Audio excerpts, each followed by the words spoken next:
Praise the Lord, everybody. Welcome to the Front Runner Podcast. I am your host, Isaiah Marshall. Today on the podcast, we have a front runner joining us, Bryan DeCuir.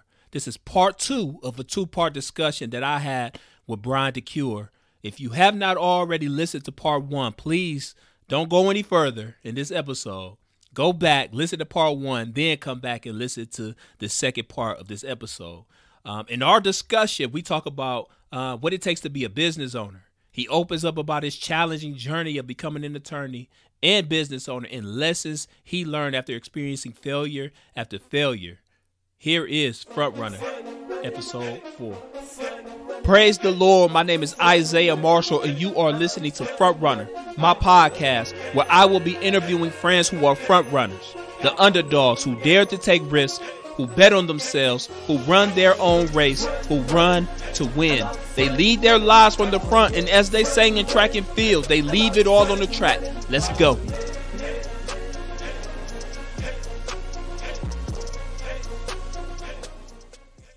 Man, you have a powerful story. Just the way you persevered, the way you were resilient and just never gave up. That don't quit attitude, because as you mentioned, man, it's easy for us to kind of, so we experience a challenge and then we just want to give up. Yeah. We just want to go in a different direction because maybe that was hard. But what your story is showing us, like, man, just persevere, just stay in there. Don't quit. Yeah.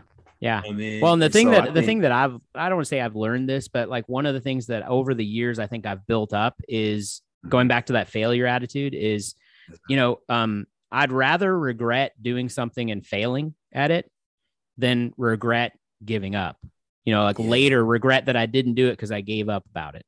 Yes, sir. And so I think that's the sort of the trade-off there is, okay, you can give up, but you might have some feelings about that later. You might, you might not be able to let that go. And so like I said, I'd rather, I don't want to say look like a fool for continuing to fail at something, but really, if you look at athletics, I mean, it's just consistent failure over and over and over and over again. I mean, look at baseball players. They hit the ball a third of the time. They're getting paid millions of dollars and they hit the ball a third of it. If you're hitting the ball a third of the time, you're actually a really good batter. You good, right? Yeah, you're great. And so 2/3. So what that means is 2/3 of the time they're not hitting the ball. Man. So that's a good analogy. It's crazy. I mean, it's when you start thinking about it that way, because it really does apply to our lives. Right.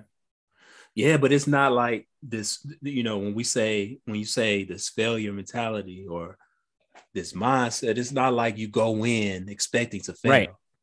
But like you mentioned earlier, it's like with anything, you're taking risks. Yeah. Knowing with that risk, there is that potential to fail. Right.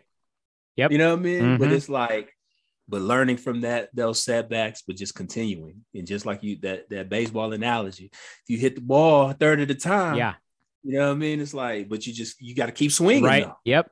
Exactly. You know what I mean? Exactly. You got to keep swinging, man. That's good. So, but you mentioned throughout your process and your journey in taking the test and, not passing it and watching other people pass and, do their thing. And so it's easy for us, we strive and we desire, we have dreams and we pursue things. But when we look out and we see other people doing some big things, you know what I mean? Like you're a podcaster, you see, this podcaster having all these followers and having this success. And it's like, but then we start, we find ourselves in those positions, just like you could have found yourself in that position and seeing other people passing and being successful in that. Yeah. And it's like, but then we start minimizing ourselves. That's right. It's like, well, I'm not doing something right, or what I'm doing it doesn't matter. And we kind of devalue ourselves. Yeah. But it's like, how do you, or did you, and do you now just keep yourself from falling into this comparison trap? Yeah. In other words, how do you stay focused on running your race? Yeah, that's really hard sometimes. And I will say that one of my favorite quotes is comparison is the thief of joy.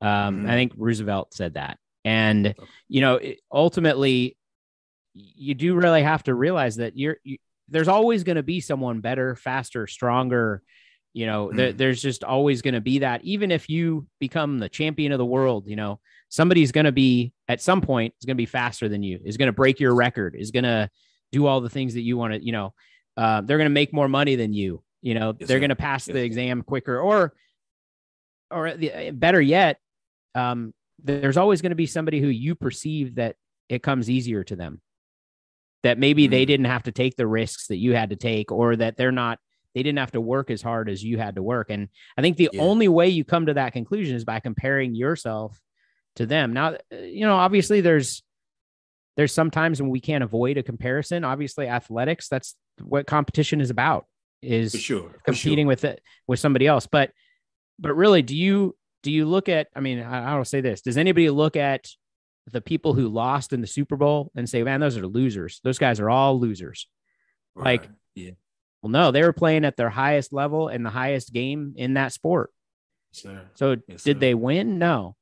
But, the fact is that the only way that you come up with the fact that they're losers is by comparing them to the other team and saying the team that won. That's right. That's right. Yeah. And if they compare themselves now, does the emotional aspect of that, is that hard to accept? Yeah. But any athlete will tell you, the sooner you can get over that, the better.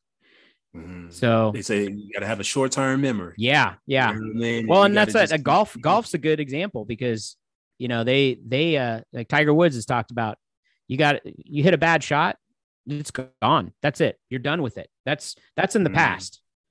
And nothing in the past is going to be good for you if you dwell on it. And you don't want the past to affect that future shot. So the next shot, okay, now what do I have to do to make that shot better? So in a way, golf is an interesting sport in that it's almost like a repeating of short-term memory. It's like, even if the shot was great, you don't want to come up to the ball and say, oh, well, yeah, I've got this. I don't even have to try. Yeah. You're going to, this is a different shot. This is a different shot. Right. This is new. Yeah, exactly. And you could really look at that in terms of, on a daily basis. It's like, hey, this is a different day. Like yesterday, I felt like I did great. So, but you still got to bring it the next day. Yes, sir. Man, if for me, in being a track and field athlete, one of the game changers for me was just shifting my mindset from like not striving to be the best, but trying to strive to be my best. Yes. I think that's a difference. Not saying that I would go in expecting to lose. Yes. But for me, I just want to run my best. Yes. Yeah. Anytime I stepped on the track, if I could get a personal record, for me, that's a win. Yeah. And it's like just running and doing my best and leaving it all on the track. And, we just have to have that mindset to just keep pressing forward. Yeah. The other thing I will say is you have to shut out, you have to shut out the haters. And I'll say this, when I was playing football, I didn't play football for very long, but I played football all the way through middle school and high school. And I was never very good at it, but I played and I put a helmet on and I hit people. But one of my coaches told me one time in practice, he said, hey, DeCuir, I just want to let you know, you're not very big, but you're slow. Wow. And I said, thanks, coach. So I guess my point with that story is part of this whole process is again, there's going to be people, again, going back to that. Is everyone going to like Isaiah Marshall? Is everyone going to like Bryan DeCuir? No, and that's okay. But everybody in the world doesn't have to like me. They don't have to listen to what I have to say. They don't have to, they can just say, I don't like the way you part your hair, Bryan, and that's okay. That's their right. But what I need to do in order to move forward and what I need to do in order to be my best is to forget about that, is to put that off to the side. And so that coach, that was discouraging for a high school student, but at the same time, I imagine so. But at the same time, it's one of those things where you have to learn to shut that out and say, okay, well, I'll show you, and use that as a to kind of fuel the fire inside of you. Yeah, and maybe that was his attempt. Maybe that was his intent. Maybe so. Maybe he was like, I'm going to do this, see if I can get a rise out of him and get him moving on the field here. But but I don't know that's the greatest approach, but at the same time, you do have to learn how to deal with those things, deal with the criticism and other things. So shutting out the haters. Yeah. That's a good word, man.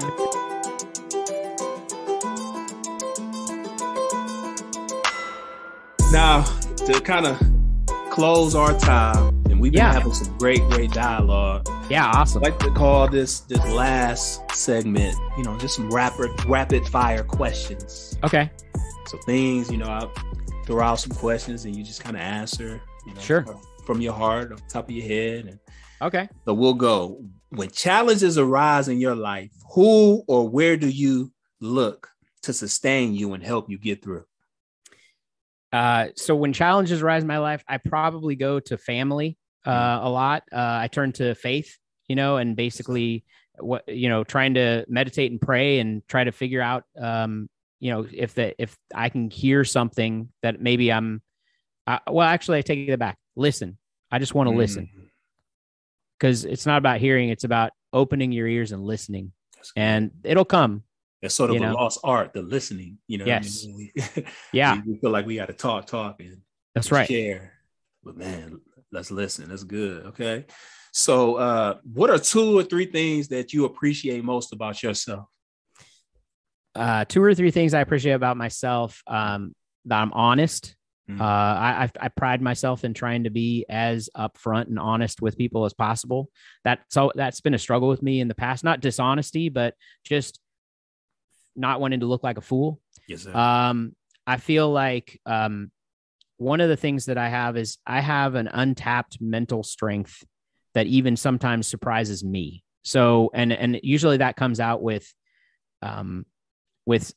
athletic pursuits and me going to the gym now, trying to challenge myself in certain things. And I think that's one of the things that, it comes out in weird ways, but it basically, I feel good about it. And then sometimes I'm surprised. I surprise myself because I didn't realize that I had that potential. And then I got through it. Wow. It's like learning things about yourself. It's like, wow, that's good. So what do you want to be known for? I want to be known for somebody who is always of service. And I don't mean of service just to get paid money.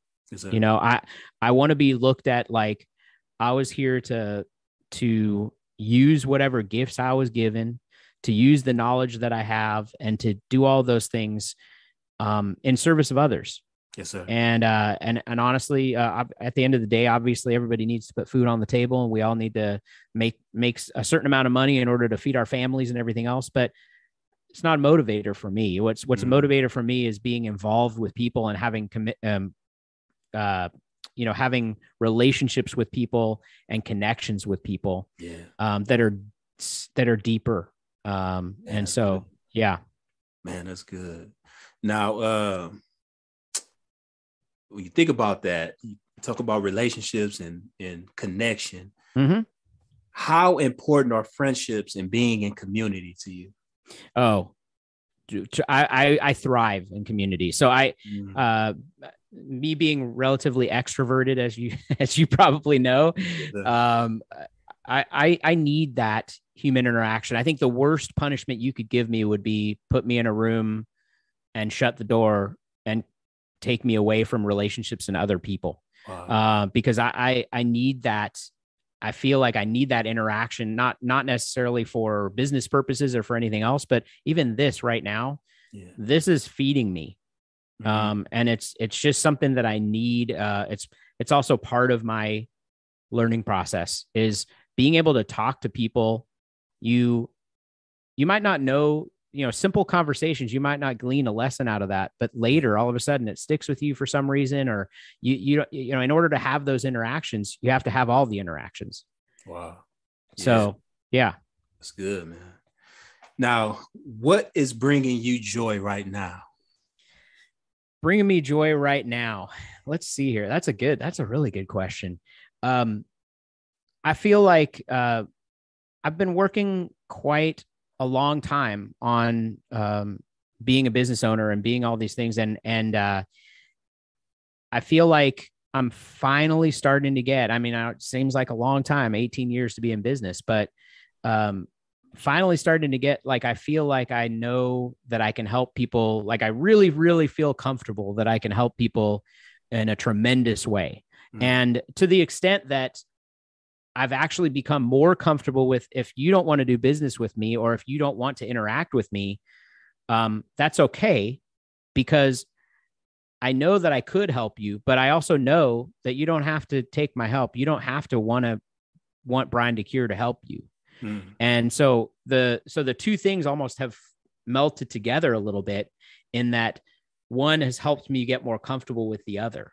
Yes, sir. Is that it's allowed me to get more comfortable with the fact that, when you can help someone, when you have something that is of value to them, then ultimately you do the best that you can and you offer it. And if they reject it, or they say, no, I don't really need that, or don't want that from you, then you say, oh, okay, that's fine. And it's no hurt feelings. No, it's not personal against Bryan DeCuir. It's not anything like that. It's just, hey, they don't want that. And here's what I do say, even for my clients that pay me, if there's somebody who you have that you feel like you would have a better relationship with as an attorney or a financial advisor or anything else that I do for people, then I encourage that person, at the detriment of my own business. I encourage that person to go find that other person. And the reason why I do that is because I would rather you be with somebody that's going to give you the maximum amount of help. So I feel like the best thing I can do to serve you in that role is to make sure you're with the right person, even if that person's not me. Wow. Not a lot of people do that. It's sometimes harder than others, but I will say that I really do believe that. I really do believe that you should have a doctor that you trust. You should have a financial advisor you trust. You should have a lawyer that you trust. And if that's not me, then that's okay. Yes, sir. But definitely getting somebody in front of somebody that you can have a great relationship with. That's good, man.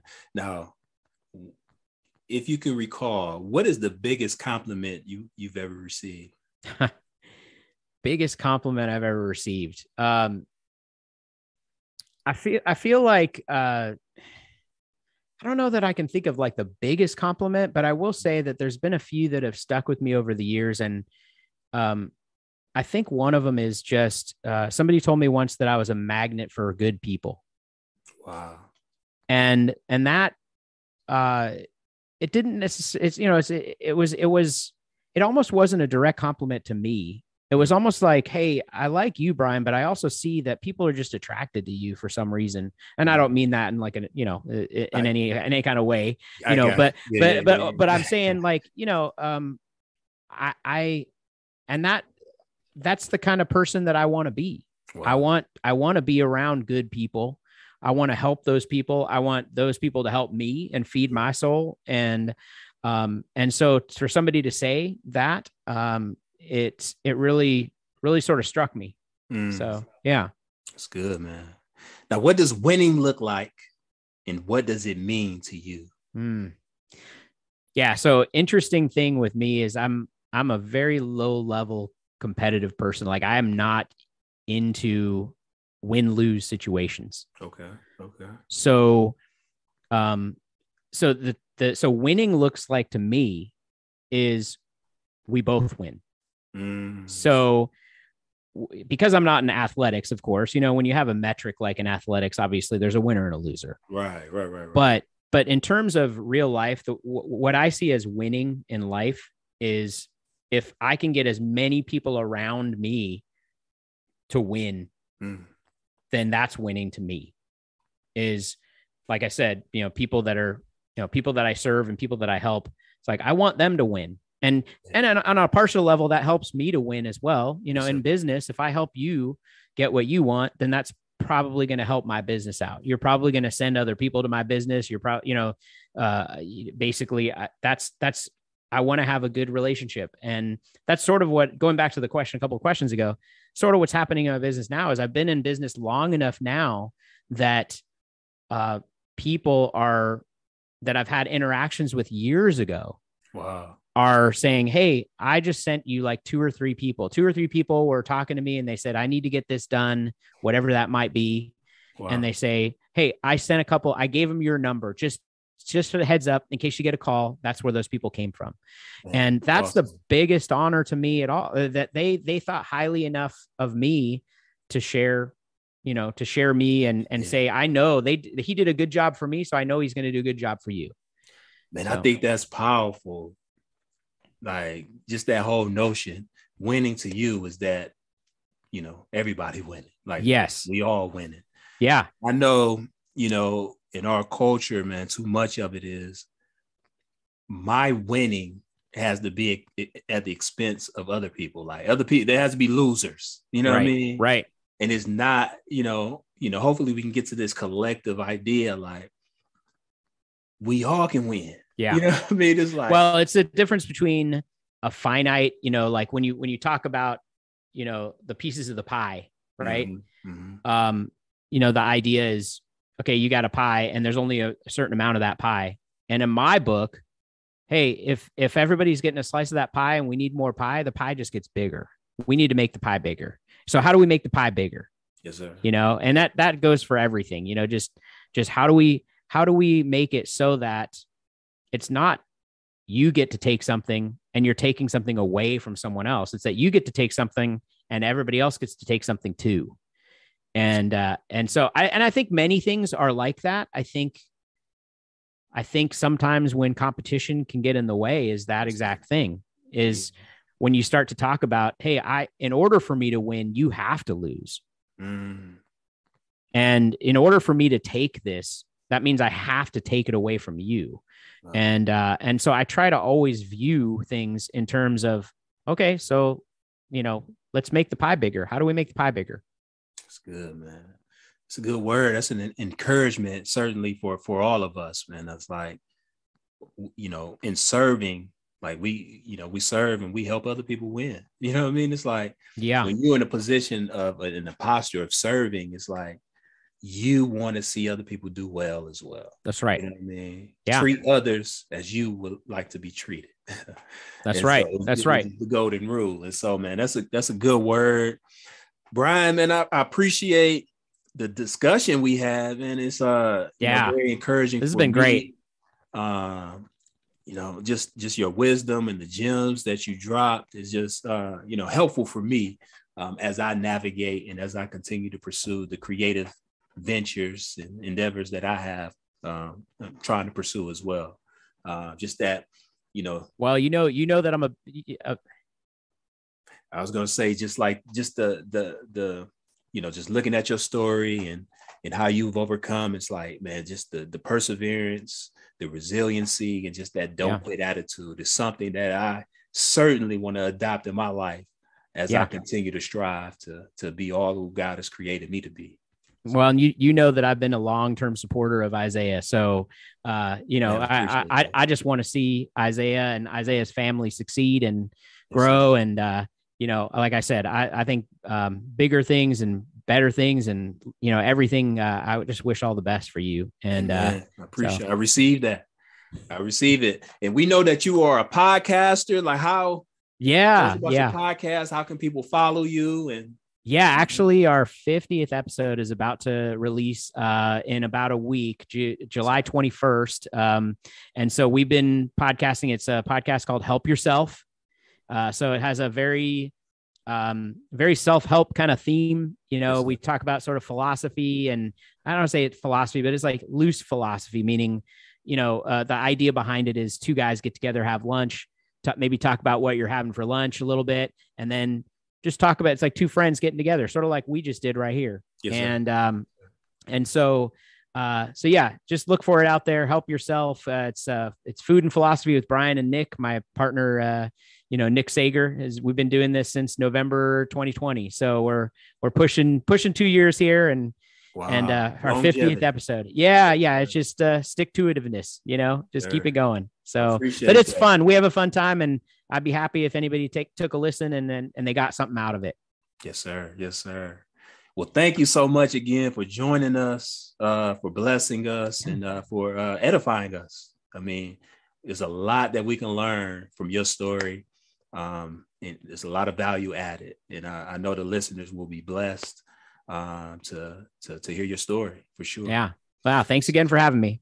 I pray that you all were blessed by our discussion as Bryan DeCuir was dropping some gems. A couple of things I took away from our discussion that can add value to our lives is from our discussion of failure and what Bryan described as the failure attitude. This attitude is not a desire to fail or going into something expecting to fail. This attitude is understanding that failure is a normal life experience, and it is part of the journey. The sooner we can recognize this, the better we'll be, because it releases us from the fear of failure. There is growth in failure.